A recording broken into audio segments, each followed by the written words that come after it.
I'm Michael. I am going to be the first negative, responding to Brian's affirmative. Brian brought up points that civilian lives were being taken and that it has increased terrorism and that it's a bad precedent. I would like to start by saying that one thing Brian didn't really mention is that this is a war. It's very important for that because in war, different things, everything means differently. For instance, the civilian casualties. If it's not war, going into a country and killing civilians, trying to find someone, is bad. But this is very clearly a war. We can all point back to the very clear one of 9/11 and Al-Qaeda's attack on the United States, the more recent attacks by ISIS in Paris. These are acts of war. It has been stated by the president that we intend to go in there and take out these enemies of the United States. So, with that said, we can look at the civilian deaths in this war on terror. The hard thing about looking at civilian lives lost by drone strikes is the numbers are a little bit not certain. So different people have found that it ranges somewhere between 6 to 35% of, that includes what they said, the Bureau of Investigative Journalism, as well as other places like the Long War Journalism, the New American Foundation. They all agree that it lies somewhere within 8 to 35%. But when you compare the highs of the lower amounts and the lows of the higher amounts, it's somewhere around the 12 to 15%. And this is all, sorry, I don't think it's a casualty percentage. So based on how many people died overall, 12 to 50% about were civilians. It's important to note because since this is a war, we can compare it to other wars. For instance, World War II, it was estimated 40 to 67% of the casualties were civilians, which, if you noticed, is higher than 35%, which is the high mark for civilian deaths by drone strikes. Korea, 70%, that's much higher. Vietnam, 33%, which is around the high mark for drone strikes.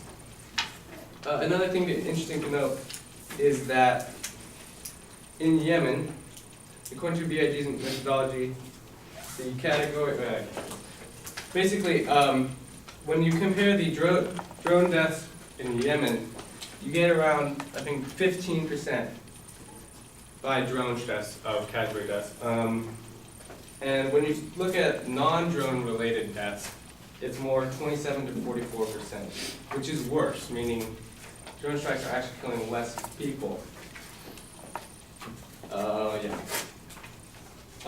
You look at Iraq once again, around 80% of them were civilians. To sum that up, basically, drone strikes are killing people, yes, but this is war, we expect that. And when you really look at the numbers, it's not as bad as other wars, meaning this increase in technology has actually saved some lives. And moving on to a second point, that it is creating terrorism. An important thing to note is drone strikes didn't start until the 2000s, around 2002. The biggest terrorist attack on American soil obviously happened in 2001 by an organization created by Osama bin Laden in 1988, well before drone strikes.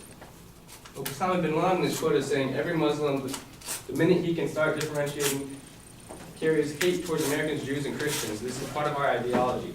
Ever since I can recall, I felt at war with the Americans and had feelings of animosity and hate towards them," said bin Laden in an interview in 1998. So clearly, drone strikes didn't play out Mr. bin Laden's hatred of America. And the affirmative brought up a point of one man who said drone strikes were the reason he hated America. But that's only one instance. There are so many radical Muslims out there. We can't say they all hate America because of drone strikes because one man said that. That's a sweeping generalization. We can look at some reports, some studies by people, let's see their names, Johnson and Sarbahi, one of them works at the RAND think tank, and another at the University of Minnesota. They did some calculations that I don't have time to explain, but basically to show whether or not these strikes have increased terror attacks or not. And they found that, let's see, sorry. We find no evidence in support for the competitive hypothesis that drone strikes increase violence. These substantive effects of drone strikes on these measures of military violence are presented in Figure 4 with an average decrease in militant attack of almost 5% points. So according to their calculations, these attacks actually have lowered military attacks in the Middle East. On the last point, he says that we're setting a dangerous precedent. I'd just like to point out that just because the United States does something, even if countries think it's bad, I don't think it's bad because it's not killing as many civilians as other things are, other more conventional ways are, and that there's no evidence of it showing creating terrorism. But even if a country believed, like the affirmative did, they don't have to follow what the United States does. Like, they could just say, no, we don't want to do that. And also the fact that it breaks international law.